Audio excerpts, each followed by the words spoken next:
I can hear you. That's great. Yeah. We're going to try to reboot this here.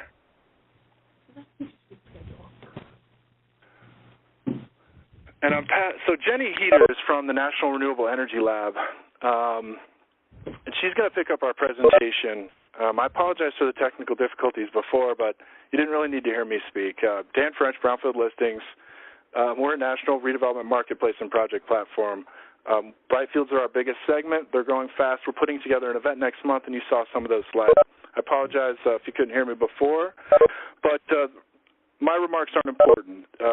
Jenny from NREL is going to give us an awesome national overview, and then we're going to kick down to two leading states, Massachusetts, and Tom Potter, who's done a tremendous amount of Brightfield work there. Massachusetts has actually done more solar on landfills than any other state. It's like 40%, which is incredible. And then Mr. Anthony Starr from Illinois, who they've recently passed, in recent years, passed their own solar legislation, and they're getting into the solar on brownfield game now. So without further ado, I'm going to pass it over to Jenny from the National Renewable Energy Lab. Jenny, are you online?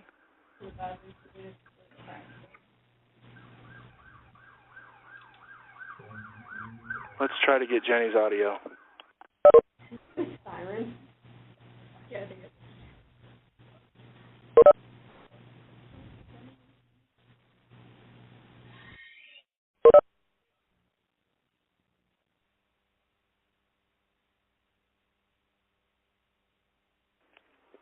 All right, Jenny, are you there? Hello.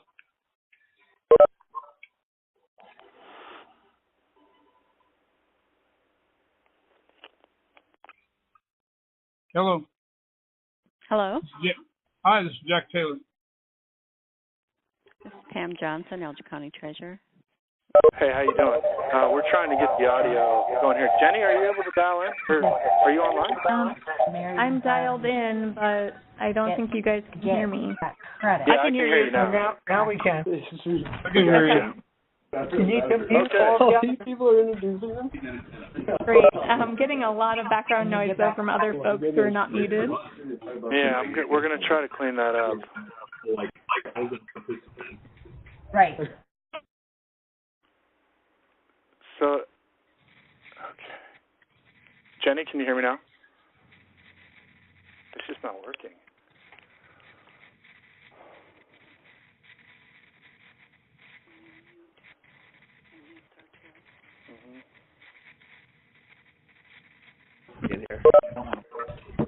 Just in terms of like how. Yeah, I apologize. We're having we can't just isolate everyone. So if everyone Jenny can mute your line, please. The rules are still getting written. So the rules. Hello. Hi. Yeah, hi, it's Dan French again. Hi. Can everyone mute their line? We're having problems just isolating one person. Party administrator. Oh no. A more stable abstract price. Renewable energy credit pricing has fluctuated over the last. Do you think I should get started, Dan? Just talk over the noise, or? Dan, you were able to mute everyone earlier. Can you do that again? Maybe you're muting Jenny from ACT. Is she called into the? I'm not sure how to answer. Hi, Jenny, are you there? I'll answer it. Yeah, I'm here, Dan. Can you hear me? Yeah, I can hear you. Can everyone else just mute your line, please?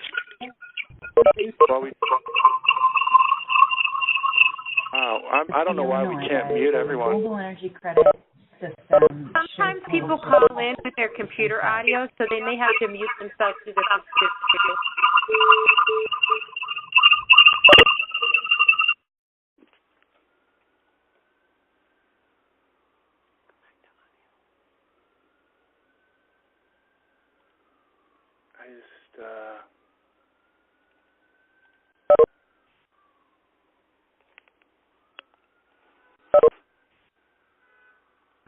Hi, guys. We're trying again. Jenny? Yep. Can you hear me? Go ahead and get started, and we'll see if we can make do with this. I really apologize.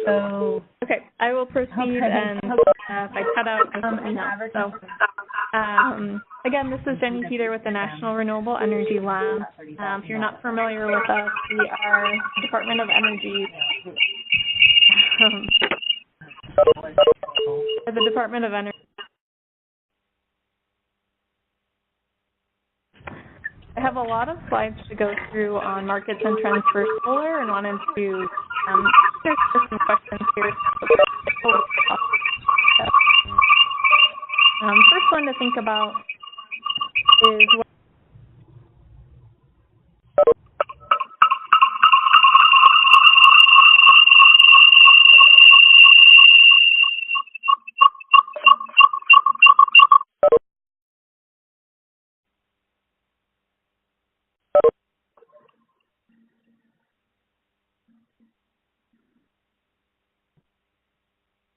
we saw about 10 gigawatts in 2017.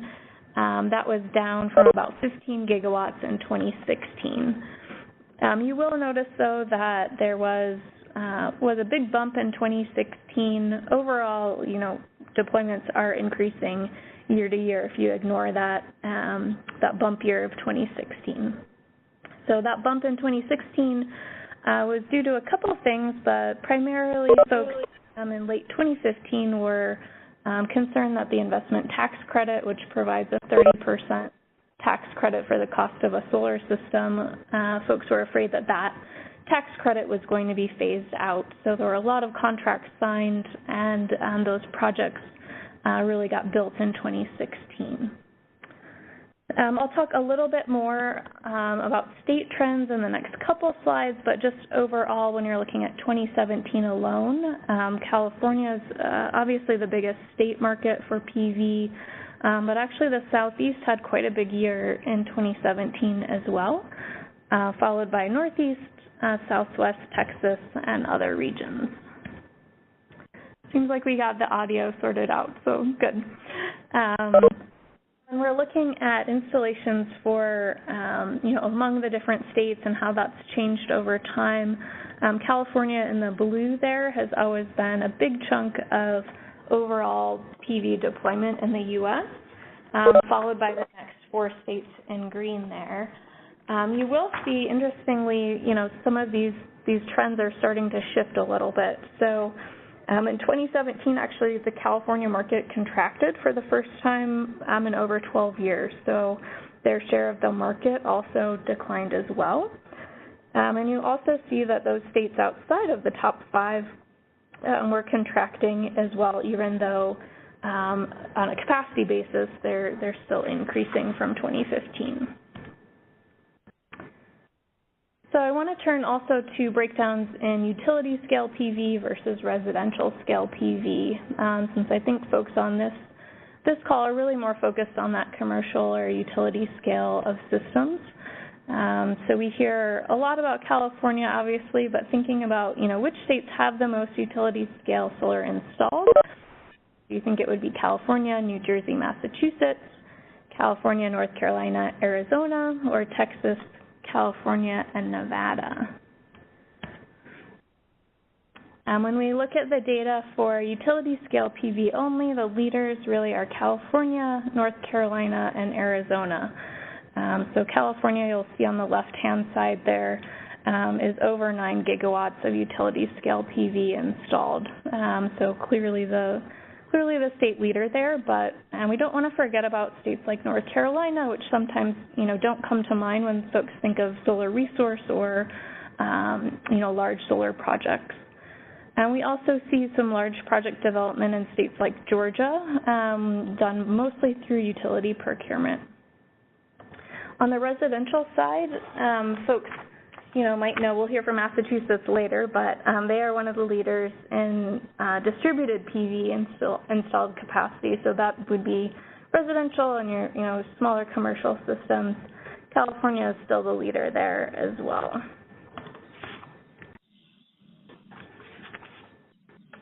So those are some stats on just the amount of PV that's been installed in states and nationally. Folks are also interested in knowing, how much of the electricity mix does solar make up. nationally and in several key states. This is something that NREL works quite a bit on, is understanding solar penetration and some of the issues that come up when you have higher rates of solar penetration. So you'll see here in the figure, these are solar penetration rates by state. California is the leader there.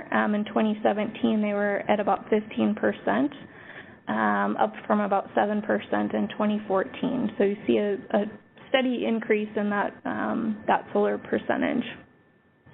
But you also see here some states that clearly have made some changes in their policies and seen deployment change as well. So when you look at Utah, which is that green dashed line, their percentage has increased from 0.2 in 2015, so hardly anything, up to about 6% last year. So overall in the U.S., we're at about 2% of electricity is coming from solar technologies in 2017.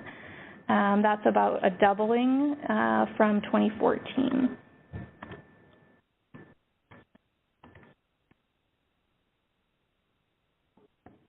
So one thing I was asked to talk about as well is at the state level, some policies or changes that are impacting solar markets. So this is data from the 50 States of Solar report. They look at any type of action that is related to distributed solar. So that would be maybe an action at the Public Utilities Commission, a legislative bill that's proposed, or anything like that. So we see that there are 40 states and D.C. taking almost 150 types of actions just in the first quarter of 2018. The most common types of actions we're seeing are changes in fixed charges or minimum increases on the residential side. So this is where a utility would say, even if you're a solar customer, you still have to pay $20 a month regardless of how much electricity you use.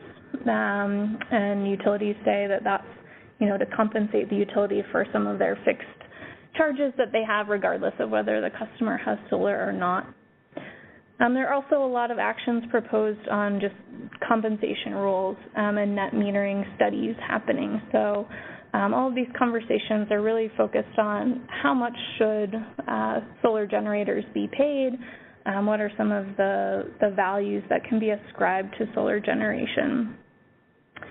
So just a couple highlights here from this data set. Just in January 2018, the Massachusetts DPU approved Eversource's mandatory demand charge for new net metering customers. And that's actually the first mandatory residential demand charge by an IOU that we've seen in the U.S. In Montana, the utility there, the primary utility there, Northwestern Energy, published their cost-benefit study. As I mentioned, a lot of these studies are happening across the country. They looked at the net value of solar and found it was about 4 cents if you were including CO2 benefits. Without that, it's about 3.8 cents. I'll actually move on to the next slide, too, to talk about some of the community solar-related legislation. So recently, we've seen a lot of states increasing their RPS, their Renewable Portfolio Standards. For folks not familiar, that's the policy that requires utilities to have a certain percentage of their electricity come from renewables. And often those policies will have a solar carve-out requiring a certain percentage from solar as well. So New Jersey, we saw recently, just last week, I think, signed their legislation to increase their RPS to 50% by 2030. And they also made their behind-the-meter solar carve-out to 5.1% by 2021. Interestingly, the legislation actually ends the current SREC program, which is the Solar Renewable Energy Certificate Program, in 2021, and it directs regulators to move on to some other kind of program, which is yet to be determined. I know we're talking about solar here, but also related to that, the legislation does set storage targets as well. We're starting to see these crop up in a handful of states. It also enables a community solar program. Similar in Connecticut, Senate Bill 9 was just signed. That Senate bill increases the RPS to 40% by 2030.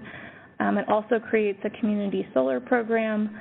It does also end the current net metering system, which renewable stakeholders were not happy with, but I think overall we're happy to see the RPS increase and the creation of community solar. And then Florida, not on the legislative side, but on the PUC side, Florida has not allowed third-party sales of solar electricity previously, but the PSC did vote to allow Sunrun to sell its lease product. So this decision is specific to Sunrun and its contract, but folks are expecting that will help open the market there. I think I'll skip this for now, but hopefully folks will get the slides later, but in the interest of time, I'll skip through some of this storage stuff. So the next few slides I have are on PV system prices and project economics. So if you're thinking about Arizona, California, Massachusetts, or New York, which state do you think has the lowest PV system price? There is a little bit of nuance here, but generally we can say that Arizona has seen the lowest prices for PV installations. This data set breaks out, just for these 4 or 5 states, the system size and system prices that have been seen in recent years. So just general trends here, as you move from left to right, the system size increases. So you can see the system price declines as well. And you can see that in some states are pretty consistently seeing higher prices, and a lot of that is driven by economics and solar resource in that state. So as I mentioned, in New Jersey, they do have an SREC market. Several other states, primarily in the East Coast and Mid-Atlantic regions, have SREC markets. These markets are really what utilities use to comply with their RPS mandates. So you see some trends here. On the left-hand side is lower price markets in Pennsylvania, Maryland, and Ohio. Those markets we're seeing pricing really around $5 to $15 in April, whereas you'll see on the right-hand side higher price markets. New Jersey is still one of the highest markets, as well as Massachusetts and DC. So we do see that legislation in New Jersey will increase the target for solar and targets, as well as just supply demand dynamics to impact pricing that we see in these markets.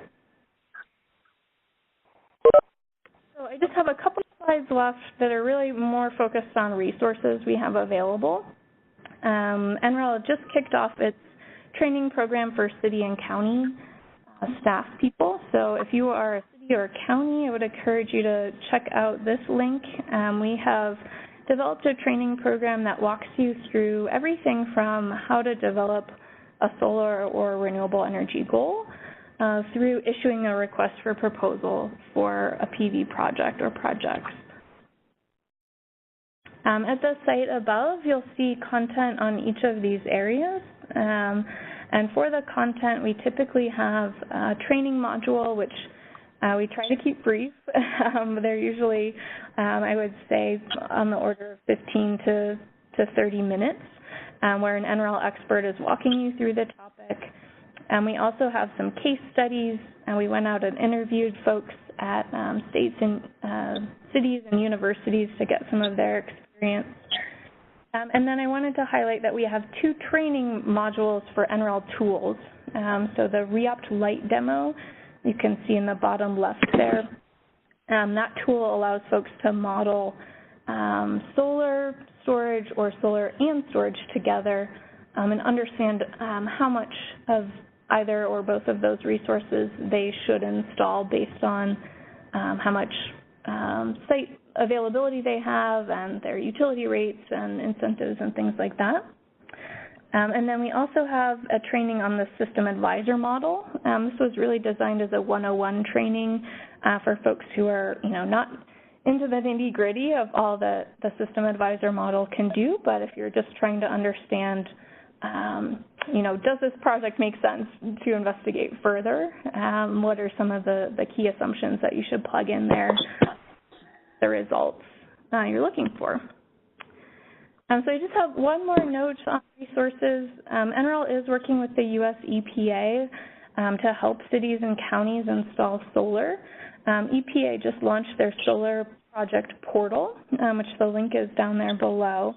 But they have some resources as well, but they also are providing some recognition for cities and counties that are installing solar and taking some key steps along the way. So they are looking for cities and counties to send them a note, if they've made a commitment to going solar, if they've done a site assessment, key steps along the way, and they'll track that. As you can see on the bottom right-hand side, they're tracking progress of all these cities. So I will keep it brief and end there. My contact information is below. I don't know that we'll have time for a Q&A, but I'm happy to answer questions by email or phone after we're done. Thank you, Jenny. Yeah, unfortunately, I think we ate up all of our Q&A time, or I did. So, but nobody's going to miss my remarks. So with that, and we just featured a blog about your new tool, and it's pretty cool. And with that, we're going to give control to Mr. Starr from the great state of Illinois, the land of Lincoln.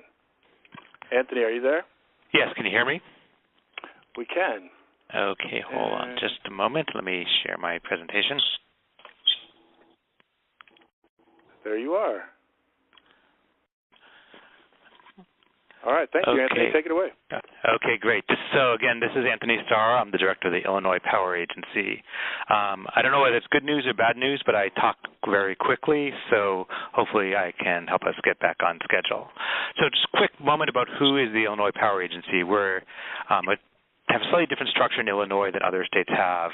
We're an independent agency that was created by the legislature in 2007. So we're not the Illinois Commerce Commission, which is the Public Utility Commission. We're also not the State Energy Agency. We were created coming out of some controversies and scandals around electricity procurement. Illinois is a retail choice state where customers can choose their electric provider. So we were created to be a state agency to develop procurement plans and procure electricity for the utilities to meet their supply needs for the customers who don't switch to other suppliers, basically taking the decision about that whole process away from the utilities into an independent state agency that really acts like a broker.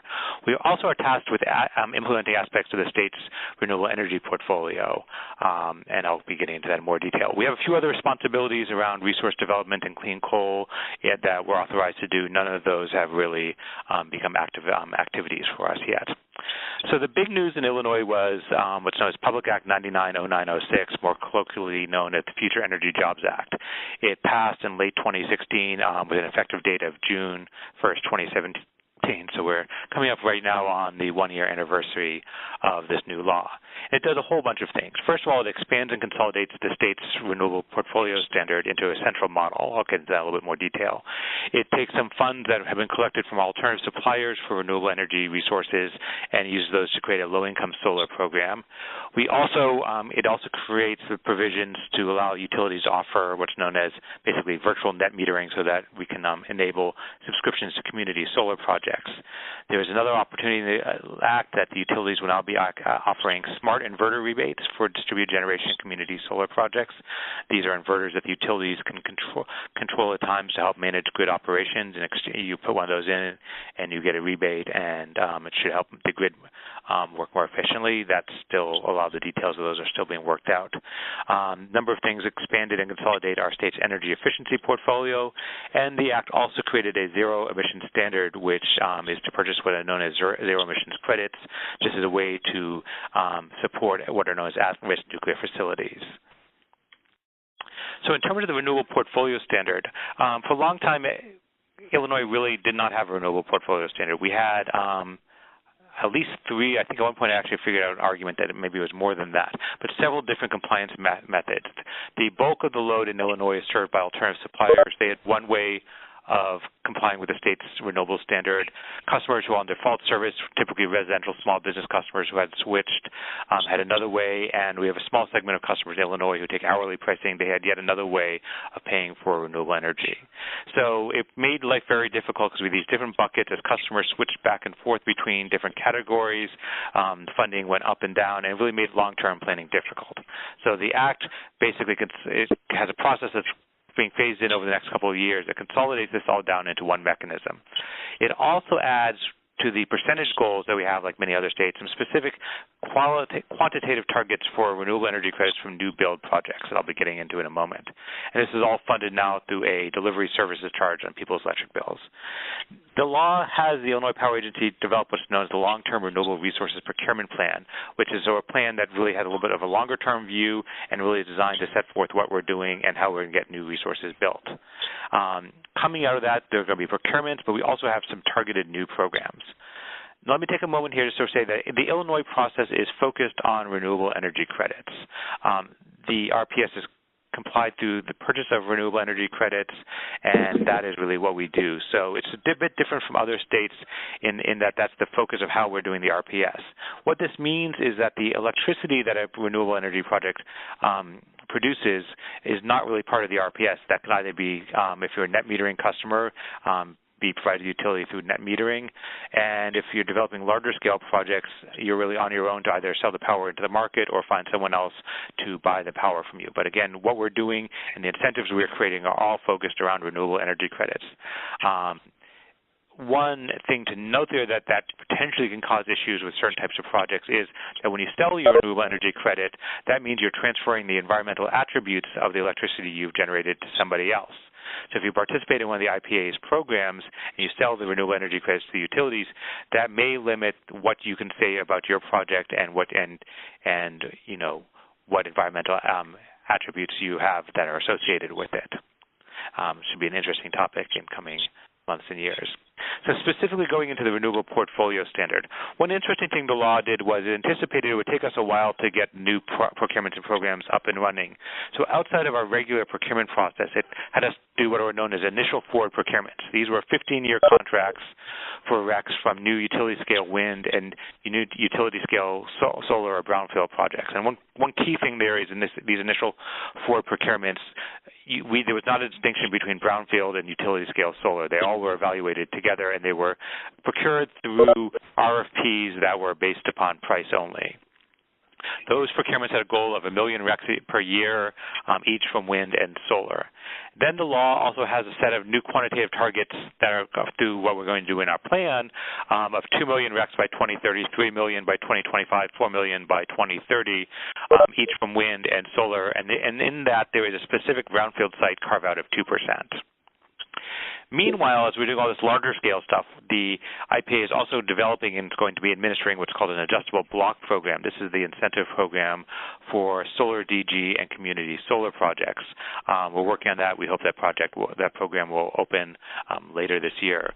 We are also developing the Illinois Solar for All program. It's incentive specifically for low-income solar projects.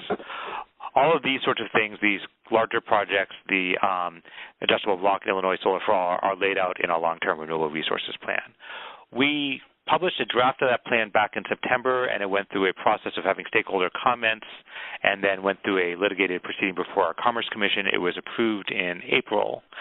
We're working right now on finalizing that plan, and we should have a final version of it coming out fairly soon. Turning specifically to brownfields, the Future Energy Jobs Act put 2 new legislative findings into the Illinois Power Agency Act, the act that creates my agency. The first one is about both brownfield and community solar and their value in helping diversify Illinois' electric supply. The second is obviously the concept of returning blighted or contaminated land to productive use. In terms of how Illinois defines a brownfield, this is the definition in the law of what a brownfield site photovoltaic project would be. So it has to be interconnected to an electric utility, a co-op, or Yes, those three. Basically, it has to be located within Illinois, connected to one of the utilities, co-ops, or munis here. Then the project would also have to be at a site that is regulated by one of these following 4 programs. 3 of these are fairly straightforward. I'll get to in a moment. The Illinois Environmental Protection Agency Site Remediation Program, that is something that in the course of developing and getting our plan approved, we had to look a little bit at that program and clarifying what participation in that program means. So our goals. The goal for photovoltaics is 2 million RECs by the end of the 2020 delivery year, basically being delivered by the projects, and that at least 2% of that needs to come from brownfield site projects that are not community solar projects. So that would be a 40,000 REC goal. Then that ratchets up to 60,000 RECs, 2025, 2030, 80,000 RECs. Realizing that there were these new legislative priorities, findings put into our enabling legislation, we decided that in our initial set of procurements that we wanted to go beyond just meeting the 40,000 RECs goal by 2020. So we proposed that we would hold a procurement for 80,000 annual RECs with 15-year contracts. That was approved by the Commerce Commission when they approved our plan. And just sort of as a sense of what that means, 80,000 RECs, depending on the capacity factor and specifics of the solar projects themselves, is probably somewhere between 45 to 50 megawatts of solar. By way of context, no one knows exactly how much solar is in Illinois. I've seen currently ranges anywhere from 80 to 100 megawatts. So this alone is, big increase in the amount of solar in Illinois. The other programs we're going to do, if you're looking at these quantities in the millions, show how really the amount of solar in Illinois is going to be increasing very rapidly. So one issue that had to be clarified when our plan was being approved by the Commerce Commission, and this was an issue brought up by one of the advocacy organizations that was very helpful on this, was that the Illinois EPA Site Remediation Program, participating in that program is actually not very complicated. And in fact, projects often register for that, in fact, so that they can get certificates coming out of it that, in fact, the site is not contaminated. So an organization called the Environmental Law and Policy Center had some proposals that basically tighten up what participation in that program means. And what the Commission came down with was the idea that not only do you have to participate in that program if that's the category you're applying under, but there has to be actual blight or contamination of the site. So this, I think, will be really helpful to make sure that sites that would be bidding in this program are, in fact, really what I think we would consider brownfields. So right now we're in the process of engaging with both the Illinois EPA and environmental justice groups to gather more information. Our plan is to develop a standard and publish and put that out for some comments, and then we will use that to inform the procurement itself. So the timeline we are on right now is we're actually holding a workshop on June 12th, and down near the bottom there's a link. You can also find information on the IPA's homepage about that. That's going to be a workshop covering the forward procurements we're doing for both new wind, new utility scale, and brownfield. So it's going to cover a lot of ground. We are going to probably have after that a follow-up request for comments to get written information. After that, we will be publishing draft contracts and taking comments on those, and then draft information on how the RFP will itself work, all leading towards having really the actual procurement event starting in October. We have a sort of two-part process. We have a Part 1 window, which is where you submit information about the project that you would like to submit into the RFP, and we do the basic verification of it. Part 2, things are sort of tightened down, and then ultimately there's a specific bid date, and the way our procurements work is they're a sort of really sealed bid. You submit a bid price, and bids are evaluated up on price until we meet the quantity we're seeking. So this is also the timeline that we're using for utility-scale solar projects. The utility-scale wind procurement is going to be on a slightly faster timeline. I would also note, because there are some additional complexities for the brownfield procurement compared to the utility-scale solar, the issue I was just describing, if we need to sort of separate them out and have them on a separate timeline, we will, but our goal and our desire is to have the utility-scale procurement and the brownfield procurement operate on the same timeline. Now, one thing to be clear there is that unlike the previous procurements we've done over the last year, for this procurement, brownfield projects will only be evaluated on the basis of price against other brownfield projects. They will not be evaluated on the price compared to the utility scale. So it's really two different procurements just with the same bid dates. So that's a quick overview of what's happening in Illinois with a focus on our brownfield procurement. And with that, I'll turn it over. Anthony, awesome job, man. You really got through that quickly and got us back on time. So thank you for that, and thank you for all the hard work. I'm from Illinois, downstate Illinois, and it's nice to see a brighter future emerging. And I know that our next speaker, Thomas Potter, many of you know. Tom has done a lot of incredible work in Massachusetts, which is really leading the laboratory of states into the brighter future. So let me make him the presenter. Tom, are you on the line? Dan, can you hear me? Mr. Potter, hello. Yes, and we can see your screen as well. Excellent. Thank you. Yeah, you still got about 15 minutes. We do have a hard stop right on the hour, but it's all yours. Take it away. Thank you, Tom. Can you see my slides, Dan? Yep, we got you. Okay, excellent. Thank you. Good afternoon, everybody. I'm Tom Potter from the Massachusetts Department of Environmental Protection, and I'm going to share with you today actually a lot of the detail that goes into developing a solar site on brownfields and landfills in the state of Massachusetts. Hopefully, you're all interested in doing business here, and you're interested in the nuts and bolts of how to get that done. So very briefly, we'll talk about the drivers and goals of why we're here and why we're doing what we're doing, what the technical feasibility of getting stuff done in Massachusetts, and what some of our state financial incentives are for you to do that. And I think Jenny said earlier that some of the costs for large-scale solar in Massachusetts are quite favorable. So just to start off, we also have an RPS in Massachusetts. It was well, we've had it for a while, but it was really beefed up in 2008 as a legislative mandate to really carve out 15% of new sources of energy in the Massachusetts. The development of a lot of that would be in solar, but that can include wind and other technologies.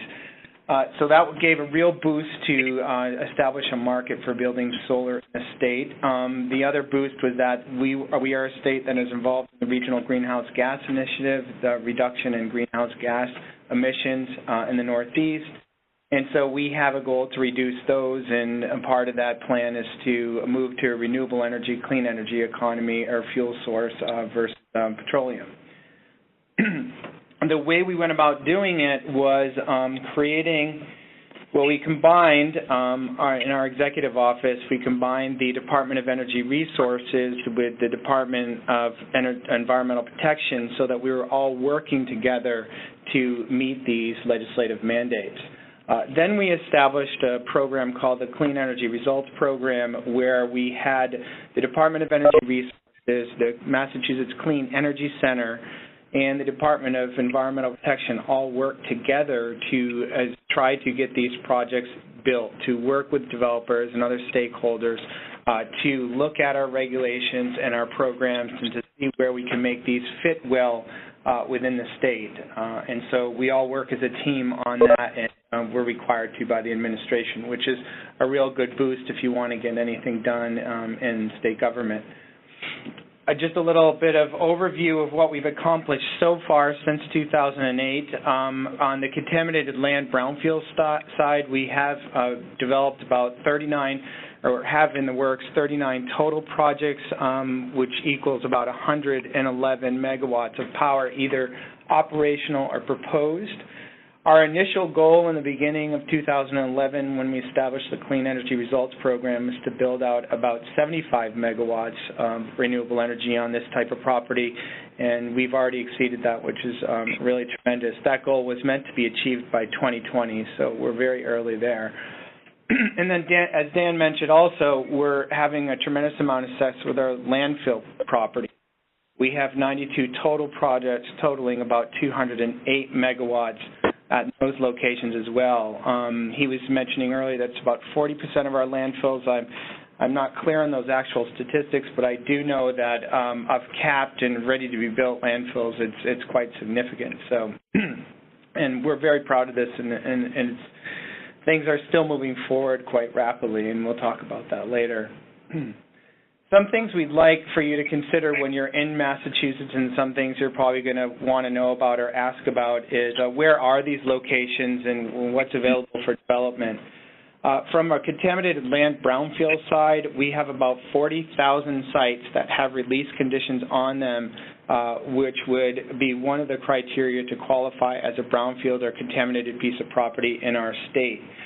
We have listed a sub-list online of about 1,000 sites that we're looking to encourage development of solar on, and those are available on our website, and I've given the links to that web resource. We also have available for anyone to review in a file reviewer the type of contamination that's present on the site and what the condition of the site is. That's available to anyone online. You don't need to do a file review to get that information. So you can, if you're familiar with, you can familiarize yourself with the contamination levels on the property and what's actually going on. And the link to that portal is there as well.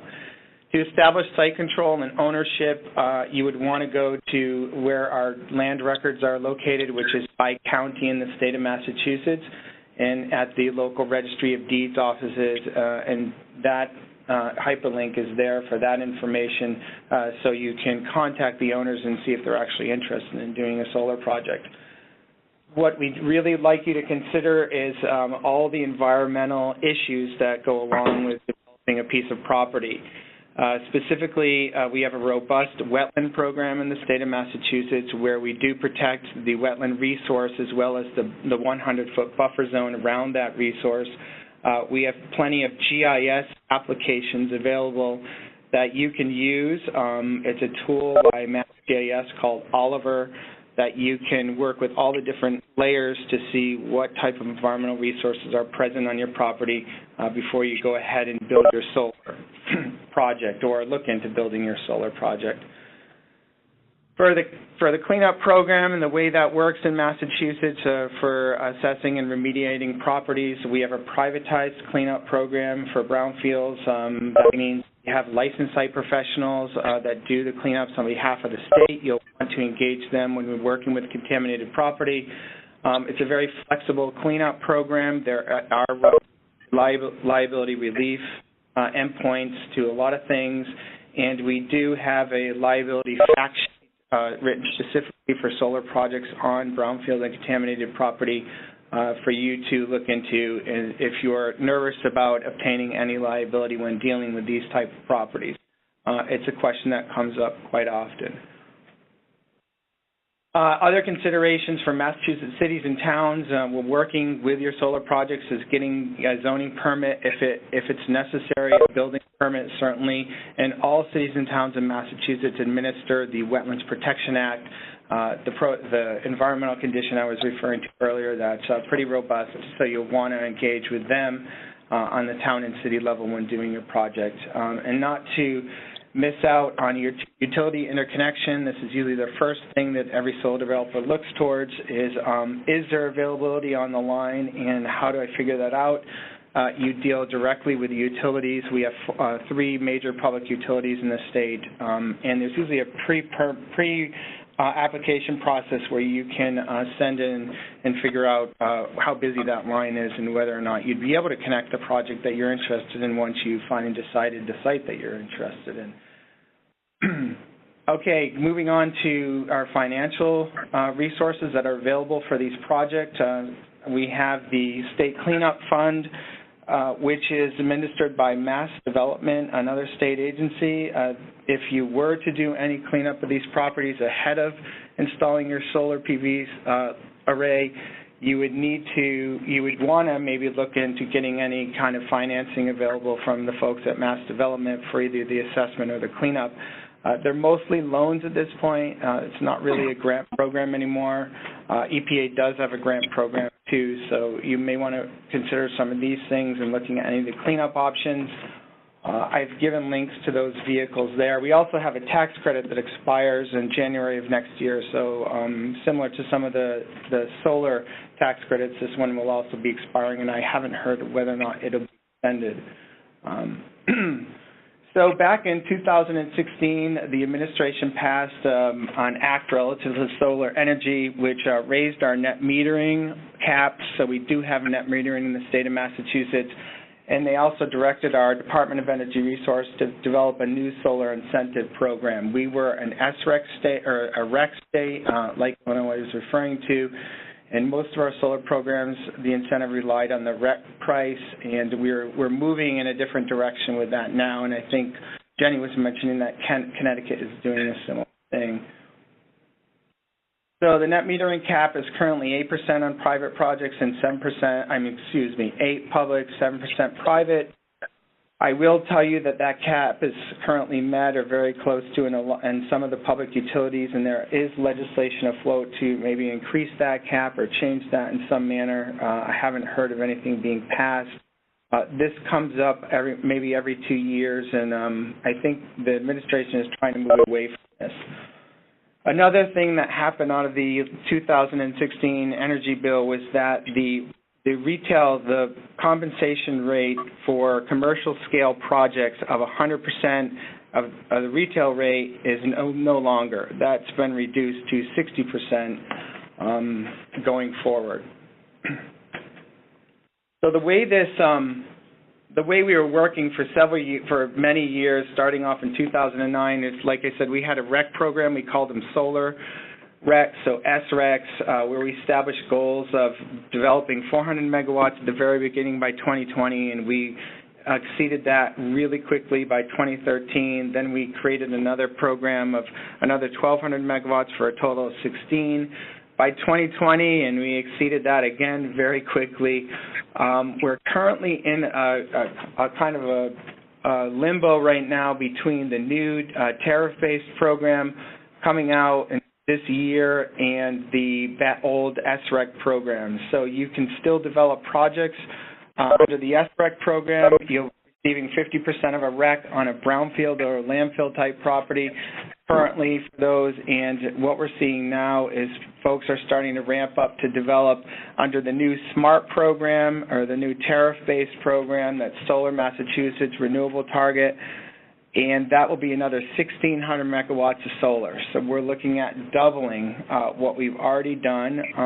That program was meant to kick off in March of this year. It is yet to kick off. The regulations were completed last August, and they're available online. There is a tariff adder for brownfield and landfill type properties, and I'll go into a little more detail on that.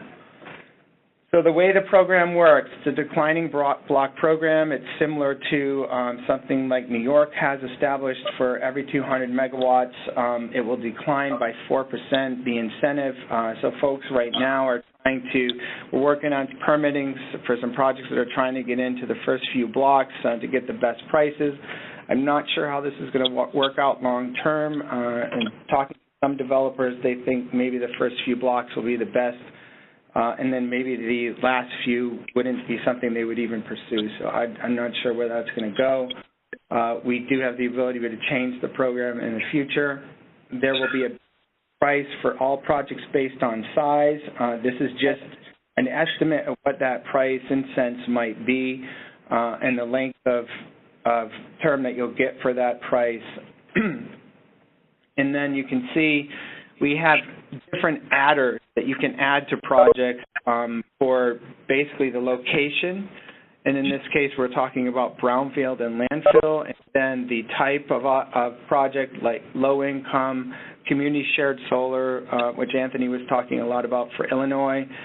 And then we have, like Jenny mentioned, a really robust storage goal for the state of Massachusetts is 600 megawatts. So in the development of this new solar incentive program, we're also trying to incentivize adding storage to your solar project. So you could basically, if you want to maximize the value of your project, it could be a community shared solar project on a brownfield site with storage, and you just add all those adders to your base price, and that would be the incentive you'd get from the state of Massachusetts.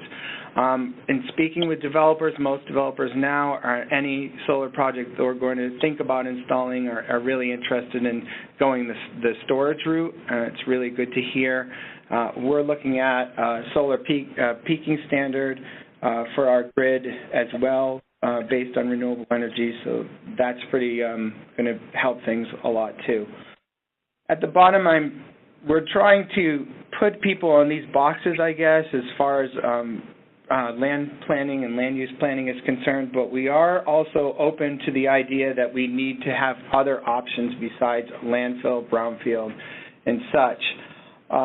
There was a thought that there wasn't enough of them going forward for the next 1,600 megawatts. So we have this subtractor for different types of land use, but will still allow you to use them, which in the previous program we didn't. And they start out with commercial, industrial type property. You'll just get the base rate and you'll get no adder. And then if you're using it and it's not previously developed, but it is owned commercial, industrial, you'll get a subtractor and so on and so forth. So we wouldn't tell you couldn't go to these locations, but we're not going to incentivize it. We're going to disincentivize it. It still might work out for some people financially. A little more specifics on the adders for the program. For the landfill smart adder, you're going to need to produce a post-closure use permit for the landfill itself. That permitting process is through Mass DEP. It's to allow for the solar to be used on the landfill as a post-closure use. I have given links to information. We have a great resource and a guidance document. You can see what some other permits look like. They're all posted online with other applicants were asked to do for that permit. For the brownfield adder, you'll need to meet the definition and the DOER's regulations that came out last August. Here's the definition right here. There are basically two parts to it. The property has to have a reportable release condition on it, and we assign a release tracking number to that. So of the 40,000 lists, all those have release tracking numbers. And then the second part of that is you need to demonstrate that the property has been hindered by the presence of contamination. In order to get the RTN, you need to have a reportable release condition which is quantified in our regulations. It's quantities of released materials and or concentrations of contaminants in soil and groundwater. There is a guideline developed by Mass DOER in conjunction with Mass DEP on what we're looking for as far as a brownfield is concerned and how it would meet the definition in order to qualify for the adder, similar to the post-closure use permit for the landfill. I have a link to that guidance on these slides. There is an application process for the predetermination, and this is just a quick overview. I won't go into detail. I think I'm running out of time. But I do have a link to that as well, and that's it. Great. Plenty of more information on many of these links for you guys if you're thinking about doing a project in Massachusetts, and I'd be more willing to help you out. Just contact me, give me a call, and let me know what you're interested in doing. Thanks. Awesome. Thanks, Tom. A lot of beef there. The contact info's there. These slides will appear on the BL blog later. We'll get them going. And I do apologize for the audio difficulties at the top of the call, but our great speakers were better than me anyway. We hope to see you next month in Newark. At Brightfields 2018. It's still free for communities and landowners who want to bring sites and sit in the market mixer in the afternoon. There's an awesome educational programming in the morning, including Tom, we hope.